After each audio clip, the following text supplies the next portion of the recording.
নওগাঁর পোরশায় গভীর রাতে বাগানের আম চুরি করতে এসে পুলিশ ও সেনাবাহিনীর হাতে আটক হয়েছে দুই ব্যক্তি।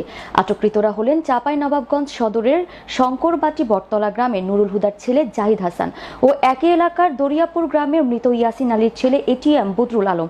আটক জাহিদ হাসান নিজেকে সাংবাদিক বলে দাবি করেছেন, তবে এর সত্যতা নিশ্চিত করা যায়নি। জানা গেছে, মঙ্গলবার দিবাগত গভীর রাতে প্রায় 30 থেকে 35 জনের একটি দলসহ আটককৃত দুজন দুটি ট্রাক্টর নিয়ে পোরশায় আম চুরি করতে আসে। রাতে তারা পোরশা উপজেলার ঘাটনগর ইউপির বড়গ্রাম এলাকায় জৈনিক সাইদুর রহমানের বাগানের আম চুরি করতে শুরু করে।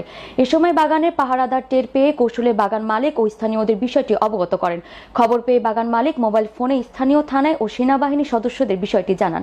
এর পরিপ্রেক্ষিতে রাতে পোরশা থানা অফিসার ইনচার্জ আবু বকর সিদ্দিকীর নেতৃত্বে সেনাবাহিনী ও থানা পুলিশ যৌথ অভিযানে পরিচালনা করেন।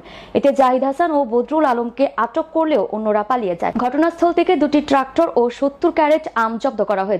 এই ঘটনায় বাগান মালিক সাইদুর রহমান বাদী হয়ে থানায় মামলা করেছেন। আটক দুইজনকে বুধবার জেল হাজতে পাঠানো হয়েছে।